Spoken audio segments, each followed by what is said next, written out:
Bonsoir mesdames et messieurs et bienvenue pour ce nouveau numéro de la saison 3 de French Big Ballers, votre podcast traitant de l'actualité des Los Angeles Lakers. Nous sommes fin janvier 2021 et la NBA continue de se jouer tant bien que mal, malgré de nombreux reports pour cause de trop nombreux cas de Covid. Au milieu du marasme actuel, quelques franchises parviennent à tirer leur épingle du jeu et ce n'est clairement pas le cas des Lakers avec leur bilan décevant. Mais avant de revenir sur cela, laissez-moi vous présenter celui qui m'accompagnera ce soir. Il a promis de diminuer le nombre de pubs sur votre tweetlist afin de plaire à un certain lectorat francophone. Nas est avec moi. Salut Clément, salut tout le monde. Alors, moi ça va un petit peu malade en ce moment. Pas le Covid, j'espère. Un peu de fièvre et un peu de mal à la gorge. Je pense que c'est un petit rhume du Seigneur. Donc voilà, ça va. Un petit peu faiblard, mais ça va tranquillou. Et préparation pour un live Twitch demain avec Clément, toi évidemment, et Bastien de Trash Talk. Donc beaucoup de boulot par rapport à ça, mais c'est cool.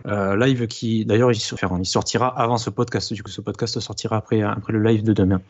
Ouais. Comme vous l'aurez compris, Adrien ne sera pas avec nous ce soir. Il est actuellement en attente de son jugement pour des menaces de violence et d'harcèlement moral, ce dernier ayant invectivé 3 fois par jour, et ceci depuis la draft 2020, Mitch Kupchak, le GM des Charlotte Hornets, en message privé, lui ordonnant, je cite, de libérer Grant Riller, sale enculé. Voilà. Nas, on s'était quitté après un premier bilan hâtif au sortir d'un enchaînement de 4 victoires à l'extérieur à l'époque, donc 2 fois contre San Antonio, 2 fois contre Memphis. Depuis, les Lakers ont perdu 2 fois à domicile, face à ces mêmes Spurs et face aux Warriors, tout en s'imposant 7 fois dans 5 à l'extérieur. Chicago, Milwaukee, le Thunder et les Rockets par 2 fois terminent sur le tableau de chasse des Lakers, surmotivés lorsqu'il s'agit de gagner hors de leur terre. On faisait à l'époque un premier constat assez optimiste sur la défense. On avait un peu évoqué la défense, malgré les départs de Dwight Howard et Javale McGee, notamment dans la peinture. Qui inquiétait beaucoup de monde. C'est ça. On avait fait un premier bilan optimiste. Est-ce que l'optimisme est toujours de mise aujourd'hui sur ce que tu as vu sur ces 2 dernières semaines de compétition? Ah bah oui, absolument. Je pense qu'on a aussi vu que même chez les joueurs des Lakers, on sent quand même une certaine sérénité par rapport à la défense. Je pense que ça y est, ils commencent à trouver leur rythme de croisière. Ça veut pas dire qu'on finira first seed à l'Ouest cette saison. Pourquoi pas, ce serait génial si on arrive à finir first seed en ayant maintenu nos LeBron et AD à entre 30 et 33 minutes de moyenne. Moi, ça me conviendrait. Si on est dans le top 3, je m'en émeuvrais pas pour autant. Concernant la défense, du coup, de bonnes certitudes. Marc Gasol qui disait en interview pour ESPN il y a peu qu'il était satisfait. Ce même Marc Gasol qu'on avait recruté pour de la défense et pour lequel on avait un peu fait les avocats entre guillemets du diable à l'époque sur Marc Gasol. Les gars, il défend mieux que Dwight Howard. Il est peut-être pas aussi tranchant en rebond, ça c'est clair et net. Peut-être pas aussi, il saute pas aussi haut. Peut-être pas une protection du cercle aussi intéressante, mais très très intelligent défensivement. Toujours bien placé et même en invest 1 au poste, il faut aller le bouger. Le Marco, il est là. Anthony Davis, lui, il a pas forcément brillé typiquement toujours par son attaque, mais j'ai trouvé qu'il a quand même toujours été plutôt bon en défense. Donc notre secteur intérieur se porte pas trop mal. Harrell a été décrié par moments, mais je trouve que globalement il rend plutôt une bonne copie. Je pense qu'on reviendra dessus, Clément, à mon avis, plus tard.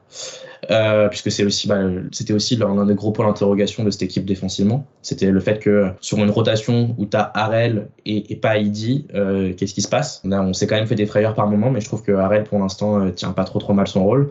Petit point d'interrogation pour l'instant sur Markieff Morris, je trouve, que ce soit en attaque ou en défense d'ailleurs. Et après au périmètre, c'est plutôt bien. Depuis qu'on a retrouvé KCP et Caruso, on est plutôt efficace défensivement et plutôt très efficace offensivement. Donc pour moi, tout va bien pour la croisière Lakers, quoi. Ouais, j'avais publié des stats sur le compte. Ouais. C'était vachement bien tombé puisque c'était juste avant le match face aux Warriors et contre les Warriors, on s'est fait totalement défoncer. Donc voilà, mauvais choix. Très à propos. Mais j'ai refait l'état des lieux là aujourd'hui, grosso modo.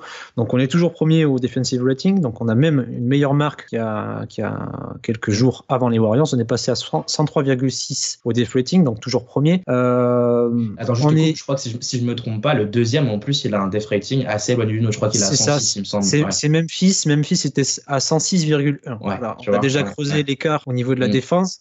Défense qui est encore perfectible, notamment dans la défense de la peinture. On concède beaucoup de points dans la peinture. Ouais. Et ce qui était le cas avant avant le match face aux Warriors ne l'est plus, c'est-à-dire qu'avant on défendait mieux au cercle en termes de pourcentage que la saison passée. Là on est retombé logiquement puisqu'en fait les Warriors nous ont abusé dans la peinture. Derrière on est passé face à Milwaukee qui est la meilleure attaque de la ligue actuellement. Milwaukee nous a tordu dans la peinture. C'est ça. Donc ça a fait logiquement gonfler les pourcentages adverses. Mais globalement, voilà, on a quand même de bons chiffres. On limite les rebonds offensifs de l'adversaire et les points encaissés sur les rebonds offensifs. C'est-à-dire qu'on est à 11,6 points encaissés sur les deuxièmes chances. On est à 8,8 rebonds offensifs concédés. Et grosso modo, l'année dernière, c'était 9,4 rebonds offensifs concédés et 12 points sur deuxième chance. Donc voilà, on a des meilleurs chiffres en ce sens-là. Au pourcentage des rebonds, on prend plus de rebonds finalement. Donc ce que tu disais tout à l'heure que Marc Gasol est beaucoup moins tranchant et beaucoup moins athlétique. Donc ça se ressentait au rebond, ce qui est vrai, mais les autres joueurs autour compensent et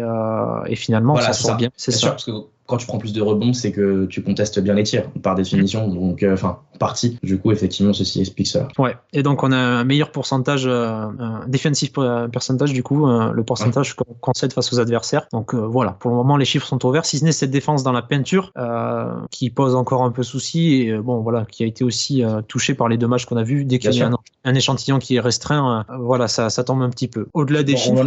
Excuse-moi, je te coupe vite fait. On en avait parlé aussi un petit peu en changeant, en switchant entre guillemets de la saison dernière à cette saison sur le profil aussi de nos intérieurs, tu vois.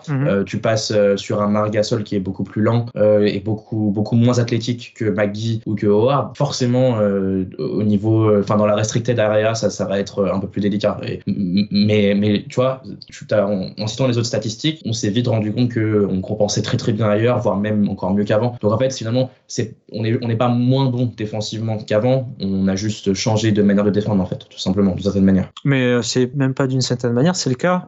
C'est Angie qui faisait une analyse vidéo sur la défense sur pick and roll, c'est-à-dire que l'année dernière on jouait surtout en drop pendant la saison régulière, c'est-à-dire que l'intérieur qui défend sur le poseur d'écran recule de 1 ou 2 mètres par rapport à la situation pour pouvoir attendre le joueur sous le panier en fait. Ce qui permettait de compenser les difficultés en termes de latéralité de Maggie et de Ward et de s'appuyer sur leur capacité athlétique et qui venait contrer et repousser au cercle. Et même d'ailleurs contester le porteur de balle adverse au moment du pick, s'il décide de faire de prendre son screen et de shooter juste derrière aussi, tu vois. Si typiquement notre joueur est bien pris par l'écran, je parle pour le coup du guard qui défend sur le ball handler, le fait que l'intérieur prenne 2 mètres en drop, ça lui laisse quand même une marge pour pouvoir rapidement faire un close-out en express et avec leur capacité athlétique, eux ils étaient capables potentiellement de contester, même si c'était pas le fort individuellement de Howard et McGee, il faut le dire aussi clairement. C'est ça, le souci avec le drop, c'est que justement si tu tombes face à des joueurs capables de déclencher un pull-up, comme notamment Jamal Murray, Damian Lillard, donc des joueurs qu'on a croisés en play-off, et justement on avait changé de défense à ce moment-là, toute ta technique tombe à l'eau. Et cette année, ce qu'on peut voir, soit sur la majorité des situations, généralement on arrive à faire ça, c'est une défense un peu plus, un peu plus agressive, c'est du catch edge, donc Marc Gasol soit attend quelques pas derrière son adversaire, mais légèrement, soit il vient carrément fermer à la sortie de l'écran pour pousser le porteur de balle à revenir sur ses pas, etc. Et ce qui est nécessaire par contre par rapport à ça, c'est que Marc Gasol est plus lent. Voilà, c'est l'aide sous le cercle. Et on voit que les Lakers, même si toujours début de saison rien n'est parfait, il y a beaucoup de rotations qui s'effectuent et beaucoup de bonnes rotations s'effectuent. C'est ce qu'on disait aussi par rapport à l'utilisation d'Harrell en début de saison. Harrell au Clippers, ça avait été exposé en playoff parce qu'il jouait le rôle de protecteur de cercle en fait. Non, défensivement, il jouait le rôle de protecteur de cercle et donc notamment en ISO face à Jokic. Oui, en ISO, voilà. Moi je parlais en ISO en défense quoi, si tu veux. C'est ça. C'était leur défenseur en fait principal dans la peinture. Il n'est pas de ses compétences, il y a des difficultés, c'est certes. Mais une fois qu'il est à côté de quelqu'un qui doit faire des aides ou qui doit venir mettre un contre deuxième rideau, là justement il est plutôt intéressant. Et ces joueurs-là, ça tombe bien, on les a. C'est ça. Donc automatiquement, voilà, on a déjà adapté une défense qui a fait ses preuves en play-off et donc on la travaille cette saison pour la réappliquer en play-off. Donc c'est là où on peut voir des changements quand même, malgré le départ de Ward et de Maggie qui étaient réputés plus athlétiques que Marc Gasol, en tout cas avec plus de verticalité. Ils étaient même réputés à tort meilleurs défenseurs, ce qui était pour moi une hérésie, surtout pour Maggie. Mais bon bref. Mais oui, c'est clair. De ce qui sort des stats cette année, voilà, les stats de Maggie ont largement chuté. Voilà. En tout cas, plutôt satisfait de la défense actuellement. Comme on l'a dit, c'est vrai que c'est parfois frustrant, vu que c'est toi qui l'as tweeté le match face à Milwaukee. C'est vrai que c'est parfois frustrant d'être aussi facilement percé, quoi. Mais globalement, ce qui se ressort sur cette saison, c'est qu'on a une défense aussi bonne, si ce n'est meilleure, en défendant légèrement différemment et de manière un peu plus adaptée aux situations qu'on rencontrera un peu plus tard dans la saison. Puis ce qui est aussi très bien, c'est que, il faut le dire aussi, on est la première défense, donc j'avoue, ça fait un peu présomptueux de le dire, mais typiquement, tu vois, tu te fais bourriner par les Bucks dans la peinture. Au périmètre, t'arrives à plutôt pas trop mal les tenir. En isolation, t'arrives pas trop mal à les tenir non plus. Et derrière, on a quand même une attaque qui nous a permis de faire des choses contre les Bucks qu'on n'aurait pas pu faire contre les Bucks de la saison dernière. Les Bucks, alors je sais pas comment ils sont rank cette année en défense, mais la saison dernière c'était une bonne défense collective, tu vois, et cette année on a réussi sur ce match. Alors c'est qu'un match, c'est vrai, mais c'est un match important quand même. On a réussi à bien les bouger en attaque, et je pense qu'on va en parler tout de suite peut-être. Oui, après moi sur quoi j'allais rebondir, c'est que les Bucks sont quand même la première attaque de la ligue, et finalement on va gagner chez eux. Voilà, alors que il y a Giannis quand même en face, malgré ses capacités à faire des airballs sur des pull-ups à mi-distance. Off the dribble. Je vais te dire ça pour les Bucks, je suis sur la page, et les Bucks ils sont 12e. C'est pas terrible. Défense, donc ils sont en 108,9. C'est marrant. Pourtant ils ont pas eu beaucoup d'absents. Intéressant. Ouais, mais tu vois comme quoi tu te fais marteler dans la peinture, mais derrière, si t'arrives déjà à bien défendre ton périmètre, bah tu peux encaisser des points. Mais une équipe des Bucks par exemple qui peut très vite être fatigante, parce qu'elle peut t'allumer, elle peut justement étirer son jeu et t'allumer au périmètre. Elle peut faire du 5-out quasiment, cette équipe en réalité. Bon, après je sais pas si ça ressortirait beaucoup sur des tentatives de catch and shoot threes de Giannis, tu vois, mais c'est une équipe qui peut potentiellement quand même bien étirer le parquet, et bon, moi j'ai envie de te dire, si on se fait un peu trouver dans la peinture mais qu'on limite tout le reste, fine, tu vois, fine. Ouais. Après, voilà, c'est ce que je disais tout à l'heure, même en termes de défense au périmètre, on s'est amélioré, que ce soit individuellement avec des recrutements intelligents. Wesley Matthews a fait du bien. On a Alex Caruso qui est revenu et qui, lui, continue à surperformer en défense. Dennis Schroeder, lui aussi excellent en défense dans ce qu'on lui demande. Et toujours KCP qui, finalement, KCP, en fait, c'est le joueur qui fait un peu tout en défense et qui se tape à chaque fois le pire match-up pour lui. C'est depuis le début que c'est comme ça. C'est ça, mais ouais, au niveau juste des statistiques avancées, si tu veux, KCP se fait flinguer par les stats avancées, parce que justement c'est lui qui hérite généralement du pire match-up possible.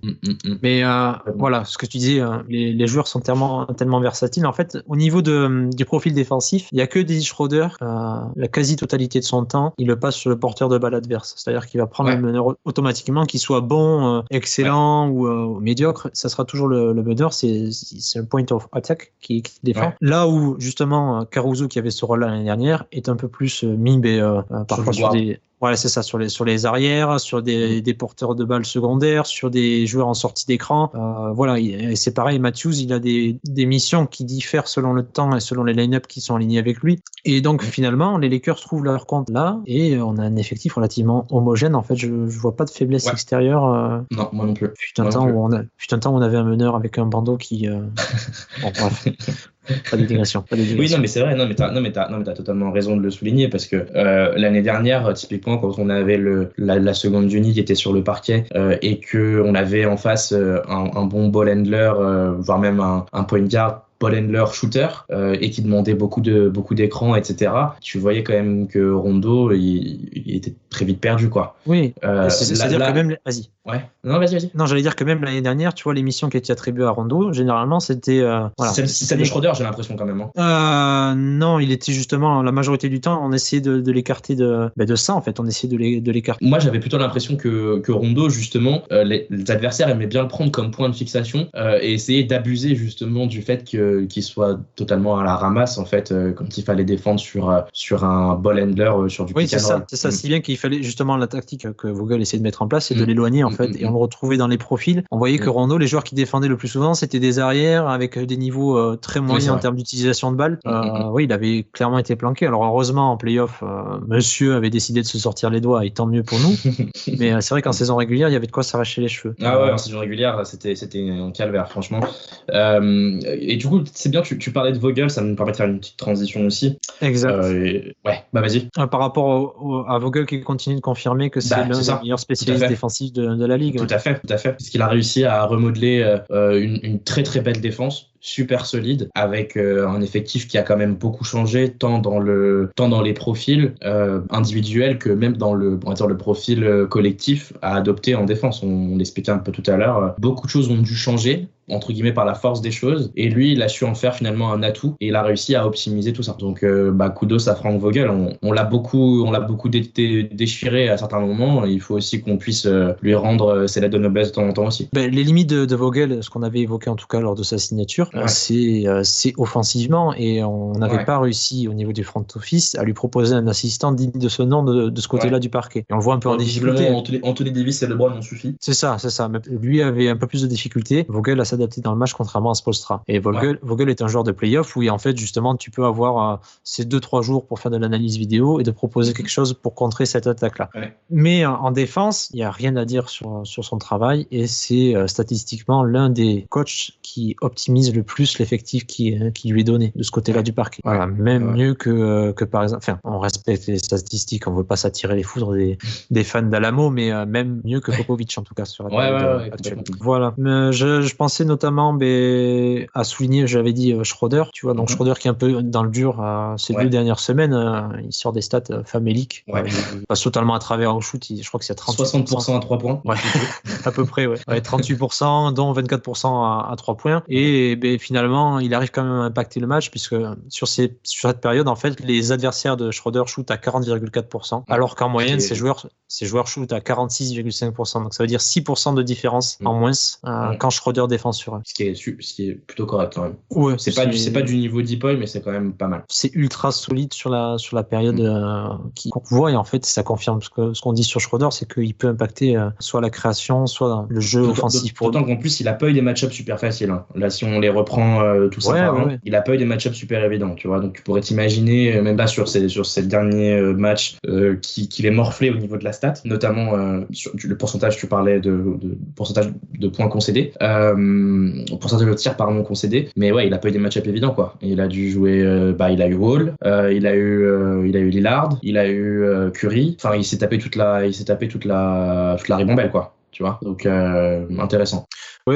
Et même à Milwaukee, Jerry Holiday, c'est pas non plus le plus facile à suivre. Mais bon, après, il va y avoir d'autres tests de toute façon qui vont arriver là prochainement, notamment dans 2 matchs, ça va être Philadelphie. Enfin, déjà, le premier match là qui va arriver, c'est Colin Sexton. Et Colin Sexton, il fout la branlée aux Nets. Donc, on verra comment il va se sortir. Il se fait exploser par Kemba Walker. Ouais.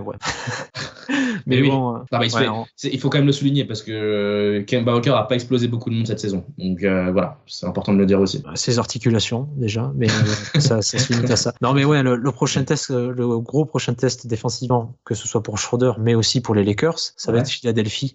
Philadelphie qui va arriver dans 2 matchs avec Simons, avec Embiid, avec Tobias Harris. Donc et peut-être Seth Curry s'il revient. Je sais pas suivi s'il était revenu ou pas, mais bon, confiant. Et Danny Green, j'allais dire Danny Green. Ouais, Danny Green. Mon Dieu. Il est à combien lui en ce moment là? Il a remonté la pente parce que moi la dernière fois que j'avais eu des nouvelles, il était je sais pas à 23, 24%, quelque chose comme ça. C'est le dernier match que j'ai vu, c'était je crois qu'il était là face à Denver, en prime time, là où ils avaient 7 joueurs, ils ont fait jouer Tyrese Maxey. Maxey a fait un match à 39 points, un truc comme ça. Ouais, bon, je pense pas que Danny Green soit flamboyant cette année. Au niveau offensif, qu'est-ce que t'en as pensé sur ces matchs qu'on a pu voir sur ces deux dernières semaines en fait? Est-ce que tu restes sur ta faim? Est-ce que tu es emballé par ce que tu vois? Emballé parce que déjà on a réussi on réussit de plus en plus à mettre nos shooters dans de bonnes conditions. La balle tourne quand même bien. Il y a beaucoup plus, je trouve, d'extra passes et des positionnements, on va dire, sur du tir pas trop casse-cou avec du corner, beaucoup de corner free typiquement. Alors j'ai pas les stats sous les yeux tu vois, j'ai pas du tout fait mon travail pour ce podcast de Kuzma, mais je l'ai trouvé pas si horrible que ça. J'ai pas l'impression qu'il soit non plus à 40% à 3 points, mais non, je crois qu'il a 38, je crois, un truc comme ça. Ce qui est quand même bien, faut le souligner parce qu'il sort d'une saison à 30 ou 32%. Donc bon voilà. Donc ouais, très très bonne efficacité à 3 points, enfin plutôt bonne efficacité à 3 points on va dire, ce qui n'était pas forcément notre point fort la saison dernière par exemple, typiquement. En tout cas, peut-être pas en termes d'efficacité, mais au moins en tout cas en termes de volume, parce que là on voit qu'on peut tirer beaucoup de 3 points et en mettre beaucoup. Ce qui est assez intéressant, c'est que là sur les derniers matchs, on va dire, AD settle moins sur son shoot à 3 points, et il va plus chercher d'attaquer le cercle ou ce mid-range dont lui seul a le secret depuis les playoffs de la saison dernière. Donc non, plutôt satisfait. Un LeBron étincelant, un AD voilà qui est moins en vue, mais qui reste quand même un joueur magnifique. Je suis désolé. Bref, AD ça reste très solide. Attendez, j'allume mon téléphone et je viens de me rendre compte que j'ai plus que 2 heures pour choper des locker codes de 2K avant qu'ils expirent pour avoir des packs. Vu qu'on boucle le podcast et que j'allume la console. Bref, non, à part la partie, ouais, du coup Anthony Davis, voilà, un peu encore sur ma fin. Mais ceci dit, si on a une attaque qui tourne entre guillemets aussi bien avec un Anthony Davis qui est pas forcément en vue, ça montre qu'on en a encore sous la pédale et c'est plutôt sympa, c'est plutôt bien. Harrell régulier au niveau du scoring, très très efficace, mais ça on le savait déjà depuis l'époque des Clippers. Bonne énergie, notamment sur le rebond offensif, mais pareil, ça on le savait déjà, c'est aussi un peu pour ça qu'on l'a recruté. KCP étincelant, c'est même pas KCP là, c'est Clay CP carrément.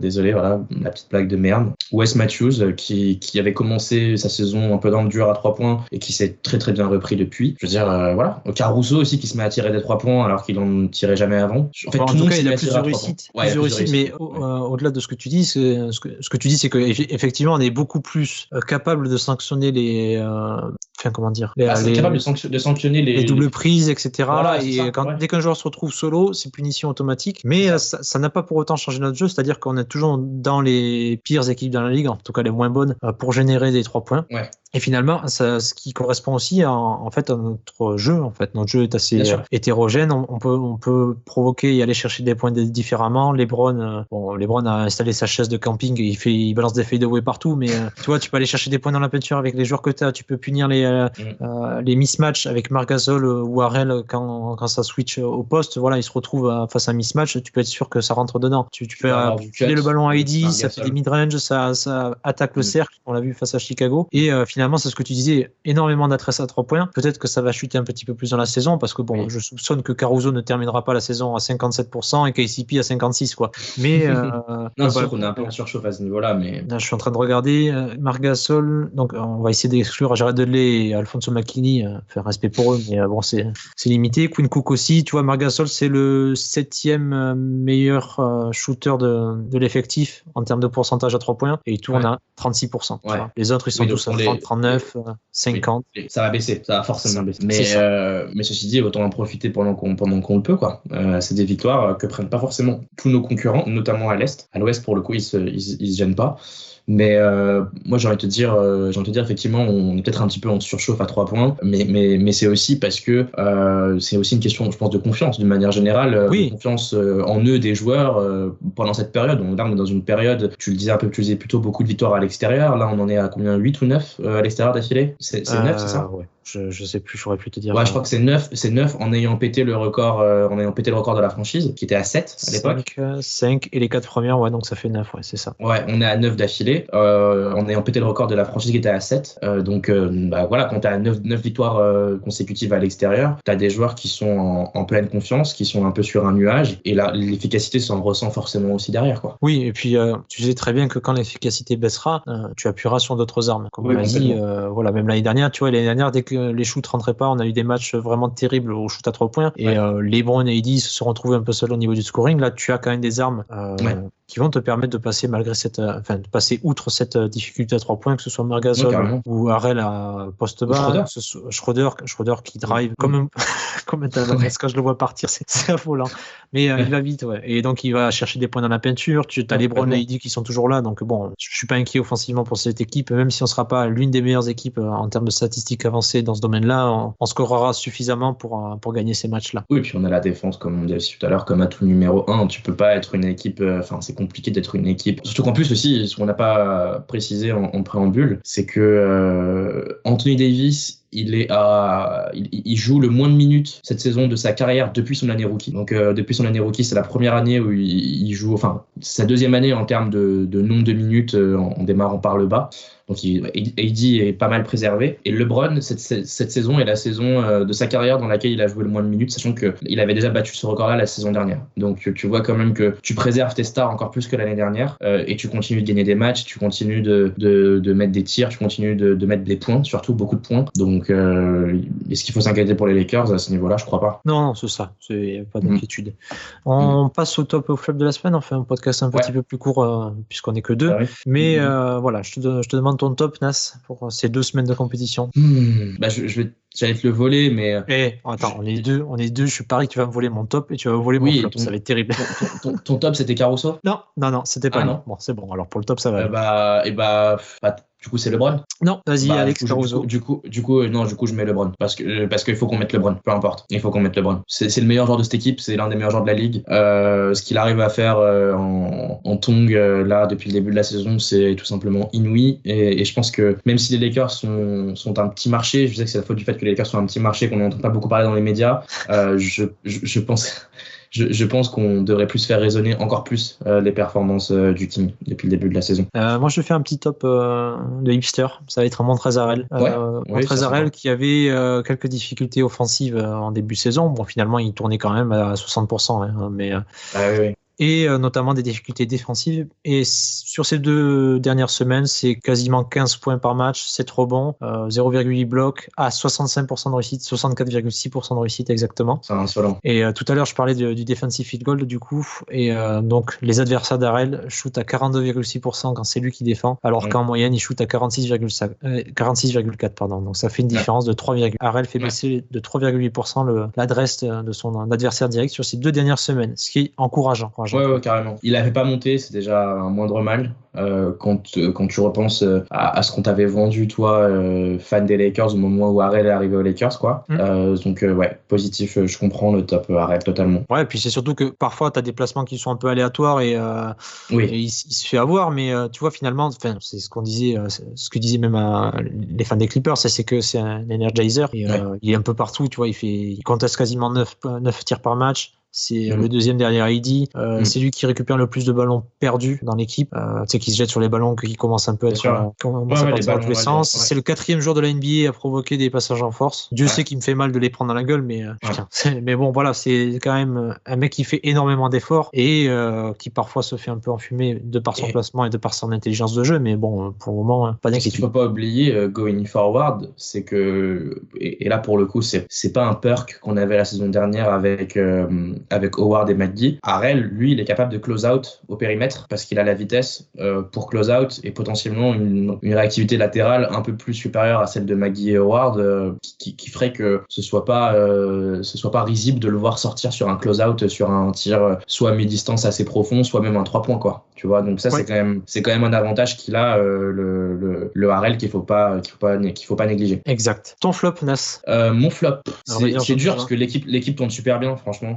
J'en vois qu'un là actuellement. Bah vas-y, j'imagine qu'on a le même du coup. Ouais, Markieff Morris. Bah ouais.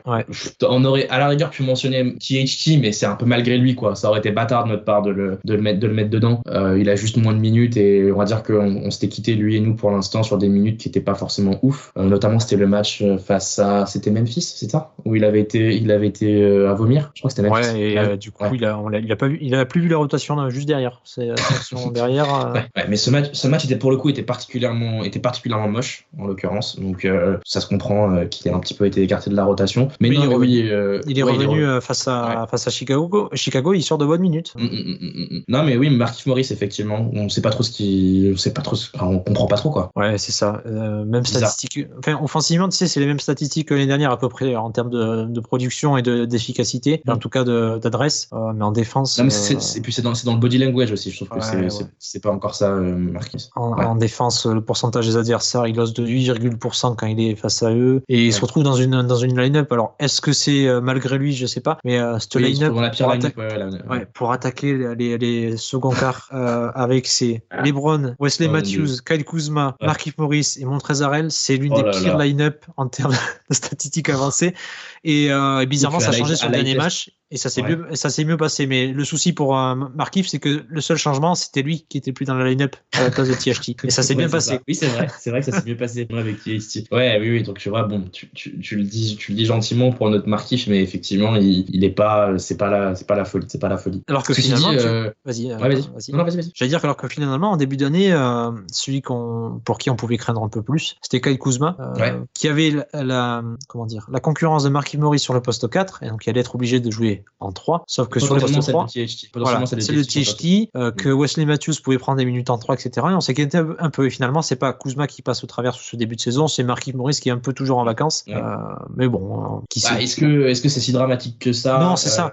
Non. C'est l'avantage d'avoir un effectif aussi profond, c'est que tu peux passer outre ces difficultés, ce passage à vide de Markieff Morris. Carrément, et puis nous, la saison dernière, quand on avait recruté Markieff Morris, on l'avait vraiment recruté dans un objectif playoff, expérience et rage, tu vois. Enfin, très franchement, après avoir gagné un titre et après avoir eu aussi peu de temps de repos, qui s'en tamponne les couilles d'un match à Chicago, tu vois. Je lui en voudrais pas, quoi. Tu vois, franchement, il nous sera plus important plus tard. Ouais. Bon, voilà pour les tops et les flops. Du coup, t'as le même flop que moi. Ouais. Ok. Passe au pronostic. On va pronostiquer les prochains matchs. Je crois qu'on est tous les deux, voire tous les trois cataclysmiques sur les dernières semaines. Ouais. J'avais parié sur une défaite des Rockets. Vous aussi, vous avez parié sur une défaite des Rockets. Personne n'avait vu la défaite face aux Spurs et aux Warriors. J'ai réécouté le podcast. On s'est même foutu de la gueule en disant bon, à part si Curry fait un superbe match, finalement ils nous ont plié. Pas d'envie. Bon, allez, premier match. L'Ohio. Ouais, l'Ohio. Déplacement à Cleveland. Lakers win. Ouais, je pars aussi sur Lakers win. C'est cette nuit du coup qu'on enregistre le podcast le lundi. Ils sont en back-to-back, victoire des Lakers. Ouais, on va les tordre. Ouais, et par contre, peut-être que le match suivant, c'est autre chose. 2 jours après, c'est Philadelphie. Et là, c'est plus tout le même poisson. Moi, je pense défaite. Ouais, je vais partir sur une défaite aussi. Je la sens bien. Après, en back-to-back, passe à Détroit. Oui. Ouais. Faut pas exagérer.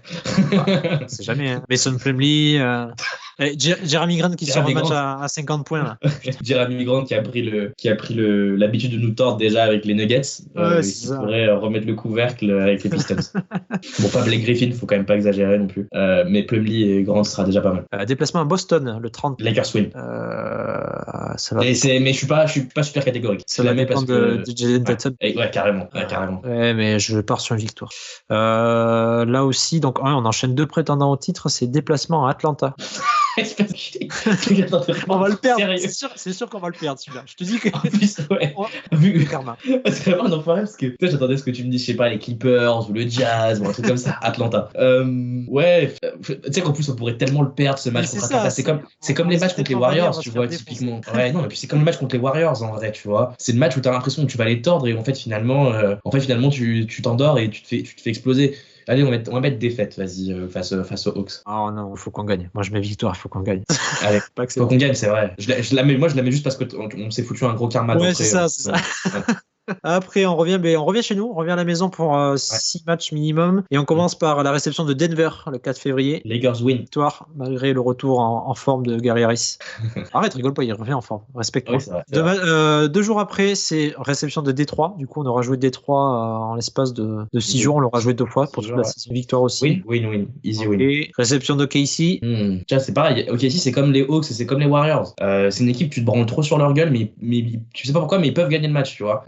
Vas-y, je vais mettre une victoire, mais ouais, je vais mettre une victoire. La victoire, je mets aussi victoire pour le prochain match, puisque le prochain, en fait, c'est OKC encore. Voilà, c'est les baseball series là. Ouais, double win à la maison contre OKC. Allez, on y va. Double win. Ouais. Réception de Memphis le 12. Win aussi, avec un retour de Jaren Jackson peut-être. Et ensuite, un deuxième match face à Denver, encore une deuxième réception de Denver.